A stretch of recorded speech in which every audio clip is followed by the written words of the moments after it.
106.5.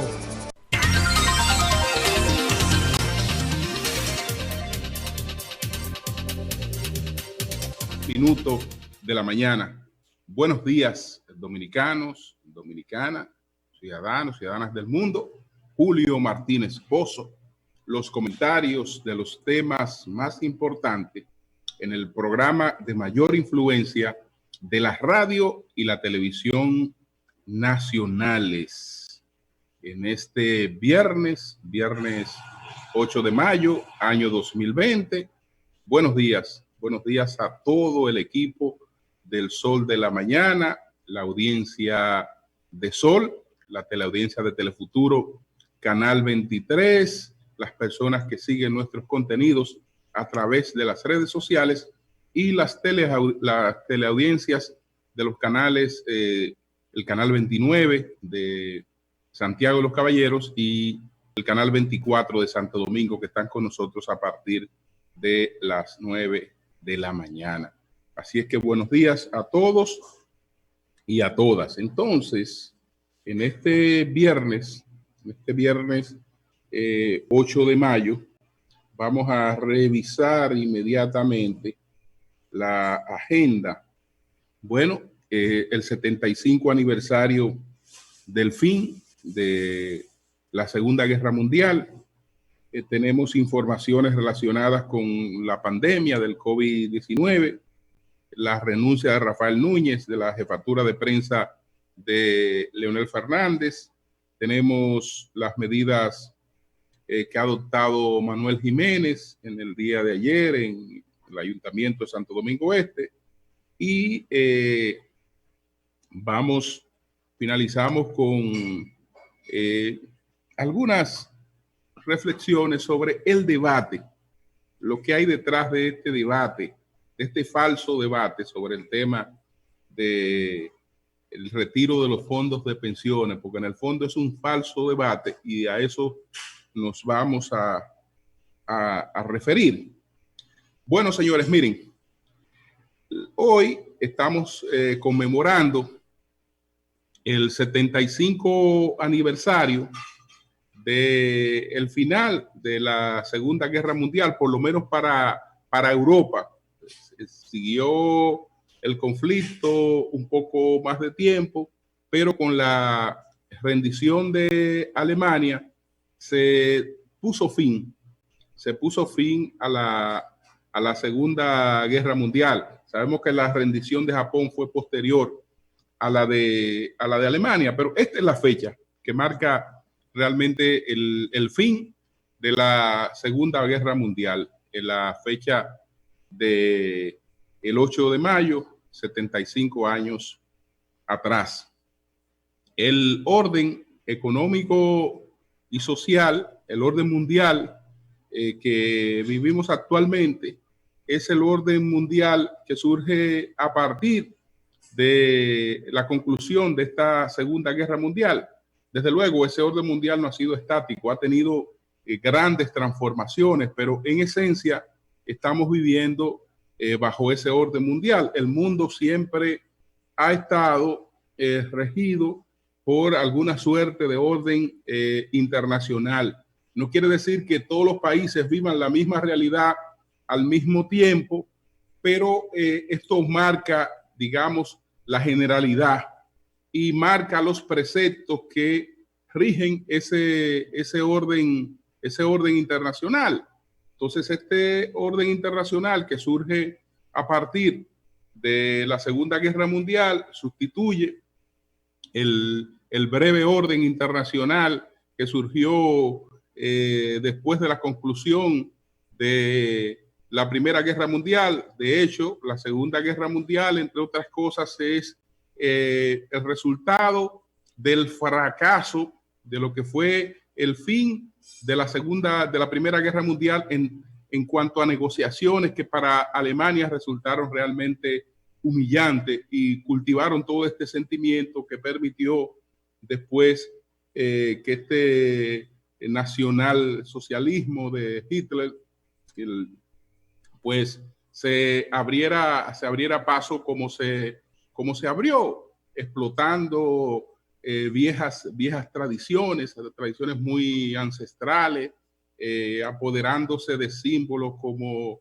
el de la esvástica, que hoy es un símbolo de oprobio a partir de lo que ocurrió con el nazismo, pero miles de años fue un signo esperanzador que viene desde las religiones animistas, y es la representación de prosperidad, de cambio, de sustitución de una era por otra. Pero bueno, desde que el nazismo lo tomó y lo presentó ante el mundo, la esvástica es un signo de oprobio.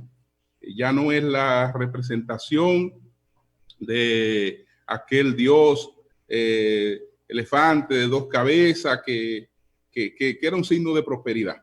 Entonces, ¿cuáles son las características fundamentales de este orden que tenemos a partir de la conclusión de la Segunda Guerra Mundial? Que sabemos que para que este proceso concluyera con éxito, independientemente de todos esos discursos muy elocuentes, fabulosos, que nos encantan de Winston Churchill, es decir, es la figura más venerada por la tribuna en la Segunda Guerra Mundial, con discurso, lamentablemente, se da esperanza, pero no se resuelven las situaciones.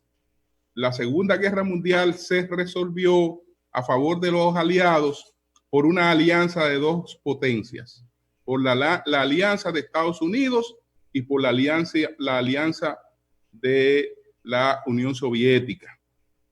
Esa alianza es la que era la única que era capaz de poner fin al poderío de Hitler. Y efectivamente le pone fin al poderío de Hitler, pero a partir del acontecimiento consumado, entonces ambas potencias que están representando parámetros ideológicos también distintos, entonces se reparten el mundo, y el mundo para entonces era, digamos, en gran medida Europa, América, se lo reparten en función de sus particulares intereses. Y en el caso de Europa del Este, Rusia en gran medida se queda con casi todos los países de Europa del Este. Los países que geoestratégicamente tenían algún valor se dividieron en dos. Alemania, bueno, vamos a hacer dos Alemania, una para ti, una para mí. Dos Corea, una para ti, una para mí, etcétera, etcétera.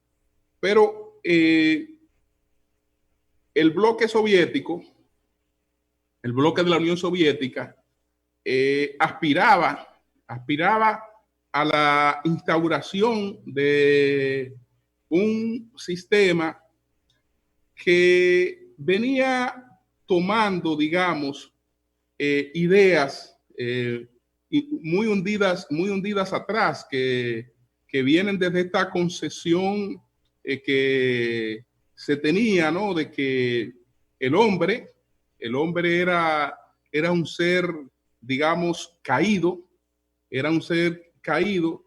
cuyo papel en la tierra no era otro que el de tratar de reivindicarse, porque antes de nacer ya el hombre había muerto en el pecado original, y entonces llevaba una vida en la tierra que el valor de esa vida en la tierra era el de tratar de ganarse la vida futura, la vida verdadera, que era la vida eterna.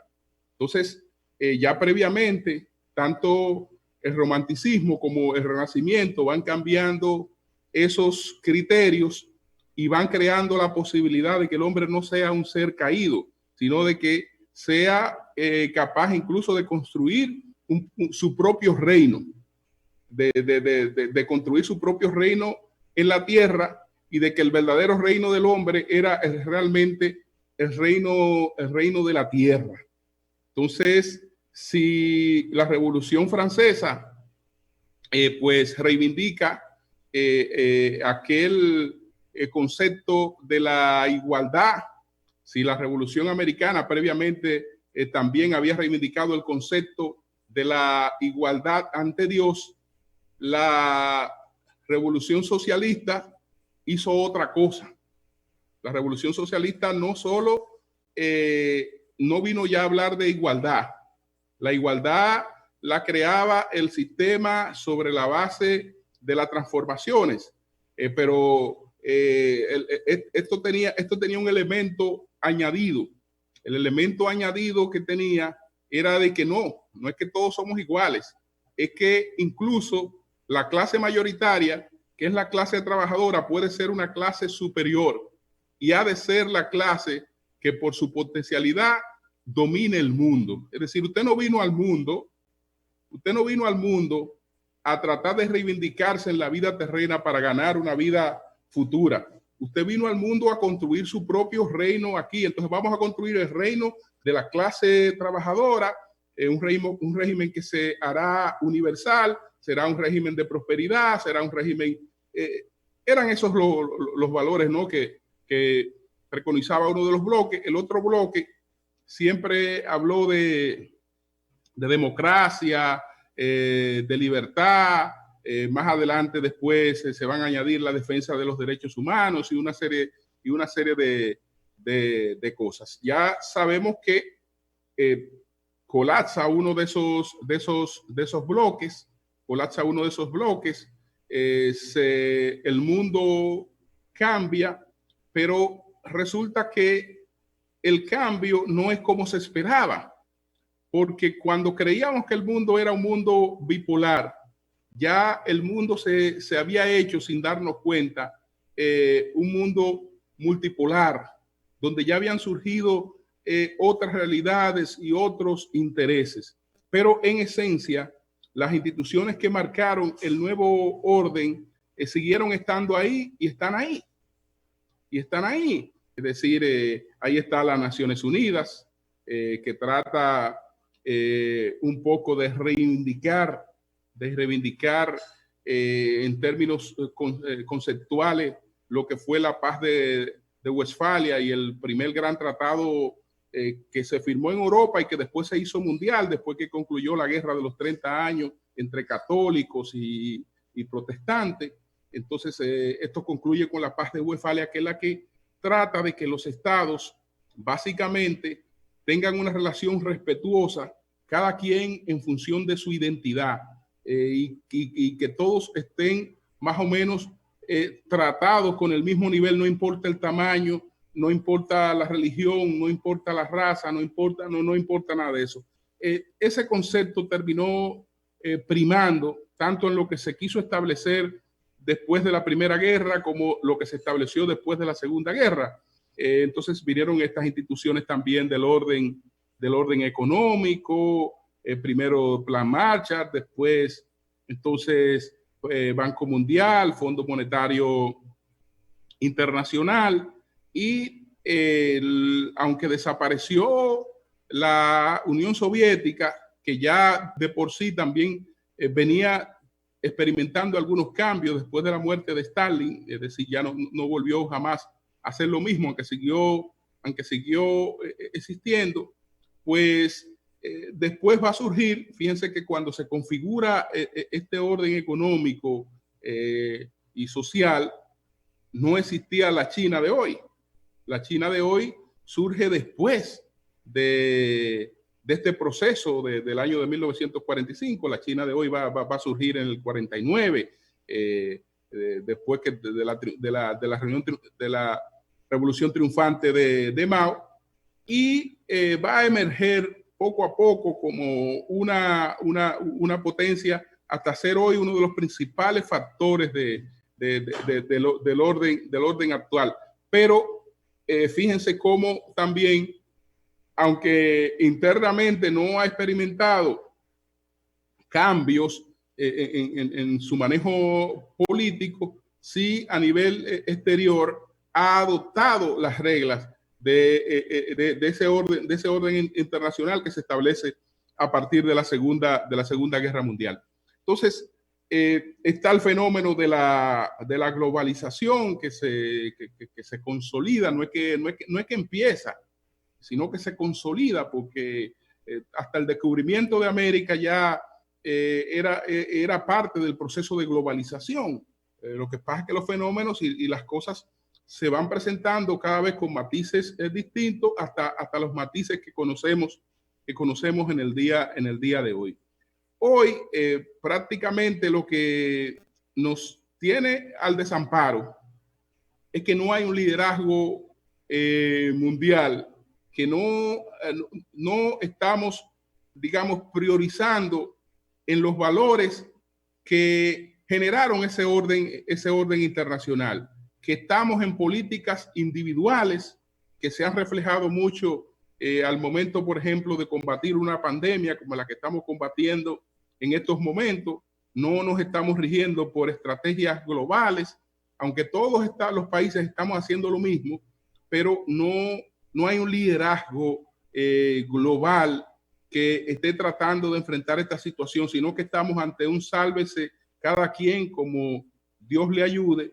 Y esto realmente, en términos de lo que se va a traducir finalmente, va a ser en agudización de la situación de pobreza.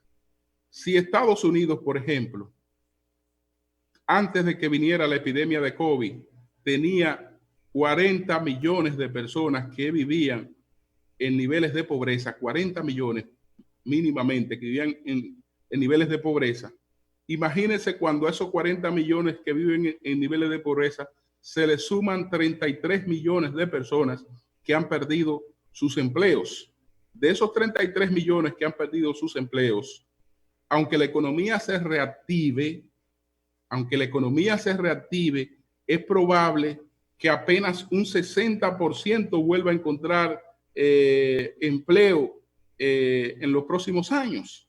No es verdad que los 33 millones de personas que han perdido sus empleos ahora vuelven a recuperar sus empleos plenamente.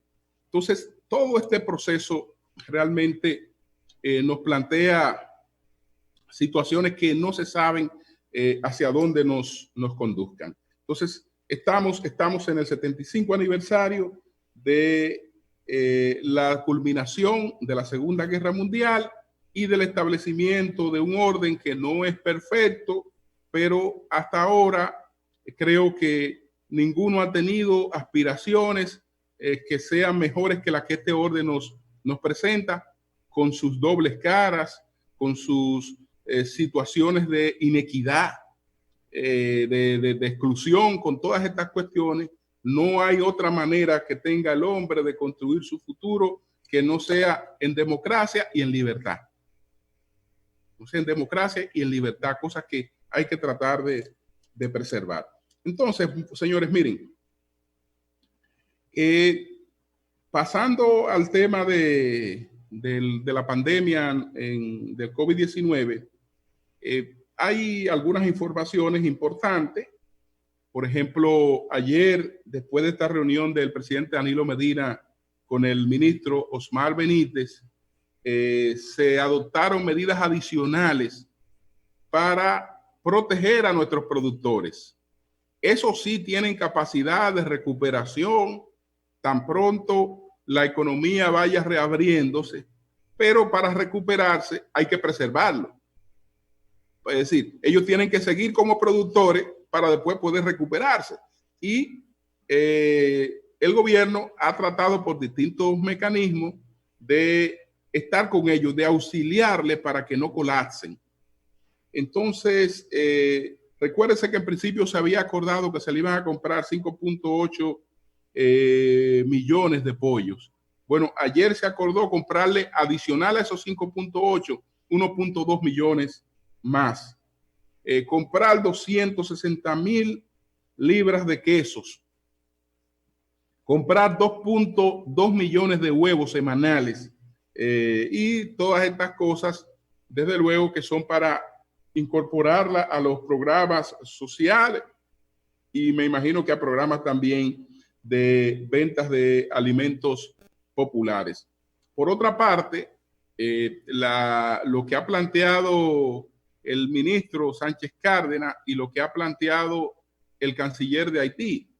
Sánchez Cárdenas le ha pedido a la comunidad internacional que esté pendiente de la situación de Haití, porque si en Haití, y todo indica que puede agravarse la situación, se agravara la situación con el COVID-19, a nosotros nos llevó quien nos trajo, porque las medidas que estamos tomando en la República Dominicana quedarían muy cortas con la situación de Haití. Y recuérdense que cuando hay cualquier emergencia en Haití, cualquier emergencia médica, evidentemente que siempre está el auxilio de los hospitales dominicanos, que eso también hay que preverlo. Entonces el canciller no le gustó eso, porque el haitiano dice que hay una mala interpretación, que ellos allá están llevando sus cifras, que están dando su batalla, etcétera, etcétera. Haití no está en condición de dar batalla ni frente a una diarrea. Es decir, es una situación que lamentablemente es otro factor explosivo para la República Dominicana. Cómo se termine comportando esta pandemia de COVID-19 en Haití.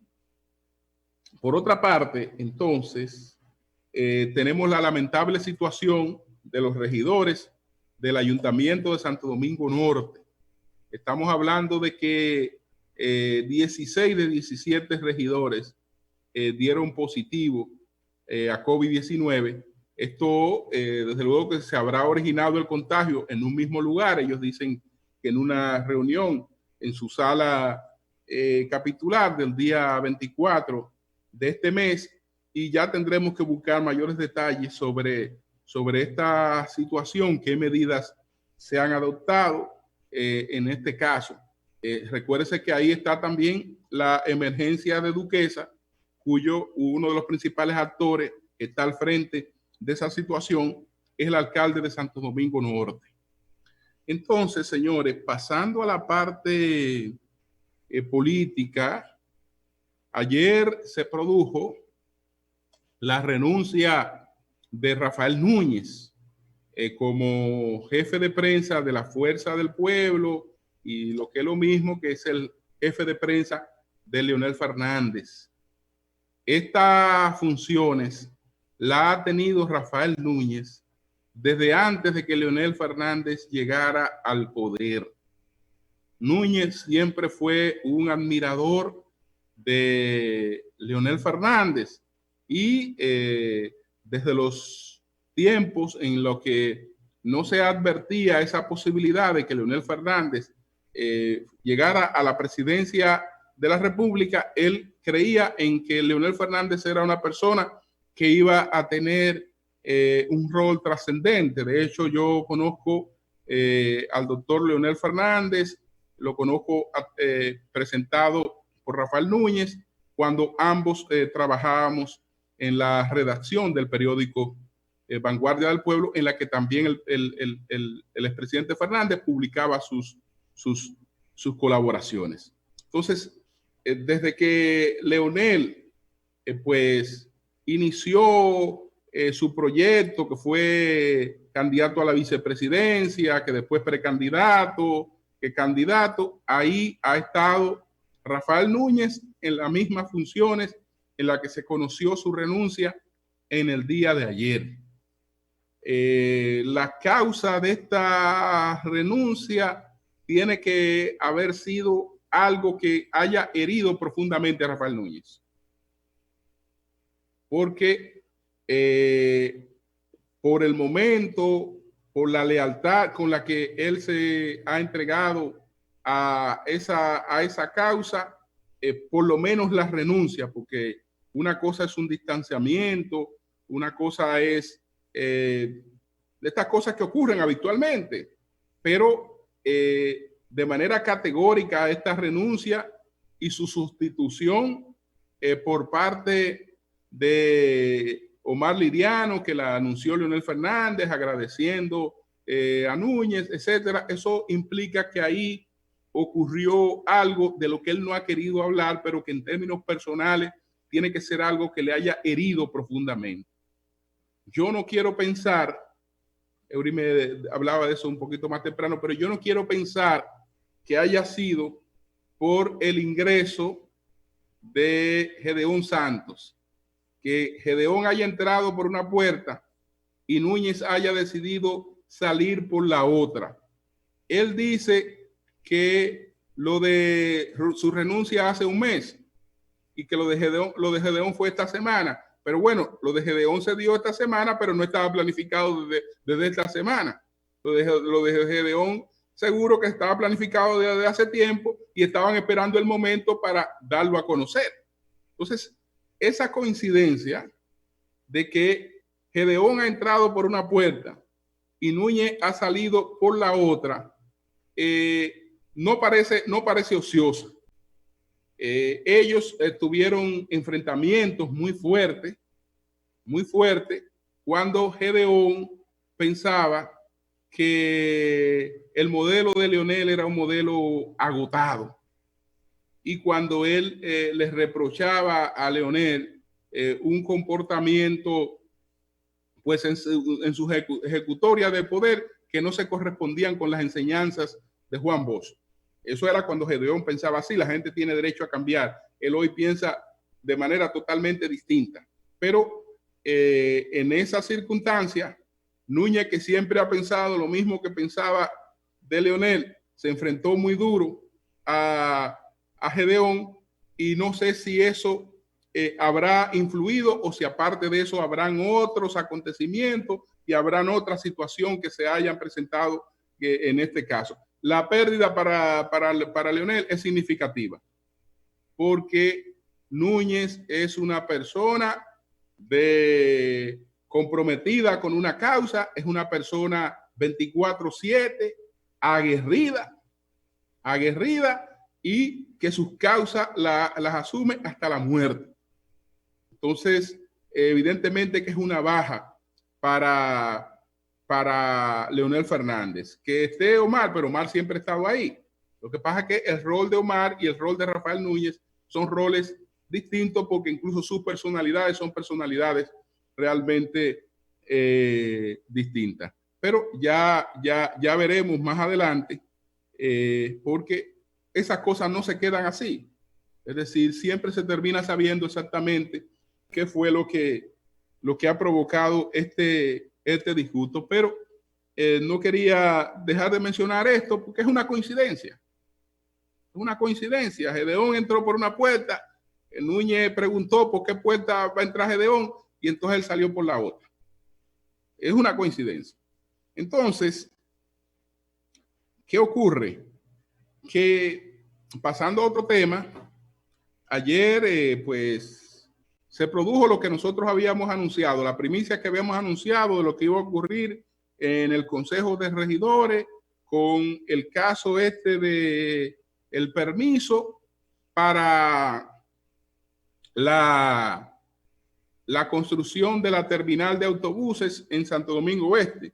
Creo que ellos llegaron más lejos, ellos aprobaron, no sé si van a derribar esto, no sé qué van a hacer ellos, pero eso es declaración. Eso es declaración, porque eso tiene que agotar ahora un proceso jurídico en el que habría que buscar un tercero imparcial que interprete todas estas decisiones que se han tomado y vea cuál es la que se mantiene firme. Además, él anunció medidas de austeridad que ojalá la pueda mantener. Él se redujo los gastos de representación, anuló un seguro médico nacional e internacional. Él no le interesa esto. No sé si sea porque él tenga su propio seguro internacional. No se necesitan tener dos seguros internacionales. Y bueno, el vehículo de lujo que se llama una Toyota Land Cruiser, que es la misma Toyota Land Cruiser que usan todos los diputados, pues él la va a poner a disposición. Esta por lo menos es del 2017. Este es del 2017. La de Puerto Plata es de 2013. Esta por lo menos es del 2017. Esta puede puede encontrar un comprador y que con eso van a comprar unos vehículos más baratos y van a comprar piezas y van a hacer... Todo eso es muy lindo. Eso es muy lindo y como mensaje no está mal. Fíjense que él, miren, hay escasez de recursos, vamos a empezar pregonando con el ejemplo, nos hemos lo propio con el Consejo de Regidores, que un 25% de todos sus ingresos, etcétera. Eso es un buen mensaje. Eso es un buen mensaje, indiscutiblemente. Ojalá que lo pueda mantener, porque resulta que la gobernanza en una alcaldía como esa, que demanda de tantos recursos y que tiene tantos desafíos, no se mantiene solo con enviar estos mensajes que caen muy bien. ¿Verdad? Caen muy bien estos mensajes. Ya veremos qué pasa con las otras cosas, porque con la venta de un vehículo, con esto, eso es una alcaldía como esa no resuelve absolutamente nada. Nada. Todos los problemas que se plantean ahí ya son de problemas de otra magnitud, pero el mensaje, ahí está el mensaje, y es un mensaje de austeridad, y eso no es malo para ningún ejecutivo. Suerte, Manuel. Miren, en el debate que hay sobre la seguridad social, hay una posición que ha estado sustentando José La Luz, que yo creo que el gobierno y el PLD tienen que tomarla en cuenta para que no se dejen, para que no caigan en la encerrona de este falso debate. Aquí hay un falso debate sobre este tema y ese falso debate envuelve una encerrona. Yo veía, le pedí a un amigo que trabaja esos temas que me dijera más o menos cómo anda este asunto en las conversaciones de las redes sociales. Para escuchar las conversaciones de las redes sociales, afortunadamente, no hay que hacer nada ilegal. No hay que escuchar teléfono, no hay que hacer nada ilegal, porque las conversaciones en las redes sociales son públicas. Lo que se hace con las conversaciones en las redes sociales es que tienen instrumentos, tienen algoritmos, donde esas conversaciones más o menos se miden, se contrapesan. Y eso es un asunto totalmente legítimo y lo hace todo el mundo. En esas conversaciones, realmente el PLD y el gobierno están en desventaja y están un poco presos de la encerrona de este falso debate. ¿Por qué es un falso debate? Es un falso debate porque lo que están proponiendo que se destine un 30% de los ahorros de los fondos de pensiones a los trabajadores, en verdad no quieren eso. En verdad ellos saben que eso no será posible. Pero eso es un tema que crea unas expectativas y despierta unas reacciones. Fíjense lo bien que el PRM está jugando esto. Luis Abinader dice que no está de acuerdo con la devolución, y lo dice Eduardo Sanlovantón, no están de acuerdo. El PRM a nivel de la cúpula no está de acuerdo con esto, pero el mismo PRM que no está de acuerdo con esto pone a sus diputados en el Congreso a agitar eso. Esto no es un problema de que Botello, todo el mundo sabe que Botello es un instrumento. Si fuera Botello que lo estuviera planteando, ni su partido no tiene peso como para crear ninguna preocupación sobre un tema que esté planteando ahí, porque no cuenta con un ejército que tenga peso a la hora de trazar una agenda en el Congreso. No, el PRM, aunque no tiene una mayoría de diputados, es en estos momentos el partido que se está disputando el poder con el partido de gobierno. Entonces, para el PRM, lo importante no son los hechos como tal, sino la lectura que se pueda tener de los hechos. la lectura que se pueda tener de los hechos. Entonces, ¿qué es lo que pasa mientras más se agita con esto? Que la racionalidad del PLD tiene que salirle al frente. Es el PLD que tiene que echarse encima, pues, el explicar, porque cuando lo explica el gobernador, está hablando el gobierno. Cuando habla el PLD, está hablando también el gobierno. Cuando habla el Consejo de la Seguridad, está hablando el gobierno. Sí, quien tiene que echarse encima el relato racional, que es el que menos le interesa a la gente en estos momentos, es el PLD. El PLD. Los otros no, los otros agitan, pero ¿para qué? Porque quieren eso. No. Ellos saben que eso no va. No hay posibilidad de que eso pase, pero lo que quieren establecer es que eso no pasó porque el gobierno y el PLD estaban en contra. Que lo del PRM, aunque Luis dijo que no, que ellos sí estaban de acuerdo, porque se ve ahí a la mayoría de los diputados del PRM haciéndole coro a esto y planteando esto. Sí, fíjense cómo se genera un falso debate. Miren, nosotros queremos devolverle a ustedes el 30% y estamos luchando aquí. Lo que no quieren son los otros. Ustedes no tienen esos cuartos en los bolsillos porque los otros se oponen. Los otros se oponen. Entonces, no importa que nosotros digamos aquí, mira, Luis no está de acuerdo, no. En la cantidad de notas y de comentarios que se están haciendo, esa conducta que ellos están teniendo en el Congreso y este doble juego de ahora incluso incitar a grupos que empiecen a protestar para que esos grupos haya que enfrentarlos, y todo esto se traduzca en un enfrentamiento de los supuestos sectores laborales de los reclamantes contra el gobierno. Hay una encerrona en ese sentido. Entonces, en esa encerrona, el PLD tiene que saber jugar su juego, porque el debate no es real, el debate es falso. El debate es falso, pero con ese debate falso se quieren crear realmente situaciones políticas adversas al Partido de la Liberación Dominicana. Y repito, cuando usted ve el relato, cuando usted evalúa, y el gobierno las tiene también, las conversaciones de las redes sociales, usted ve una panorámica desfavorable en ese sentido. Entonces quiere decir que lo que te están jugando a la demagogia, lo que te tiran la piedra y esconden la mano, te están llevando una encerrona. Entonces tú sabrás si tú te dejas llevar a la encerrona jugando el juego de la racionalidad. El juego de la racionalidad se jugó apoyando a la Junta y después el PLD pagó las consecuencias del tollo que hizo la Junta. Después pagó la consecuencia del tollo que hizo la Junta Central Electoral en términos políticos. Entonces tienen que tomar en cuenta que es un falso debate y tienen que ir al falso debate con herramientas para el falso debate. Para el falso debate. Aquí lo que menos está importando en estos momentos es la verdad.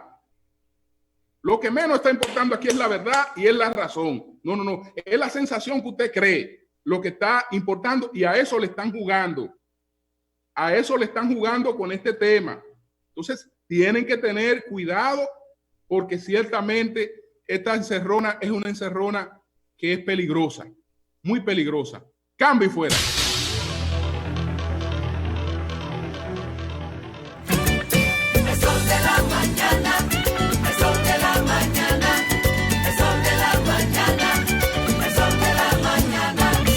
Nuevos televisores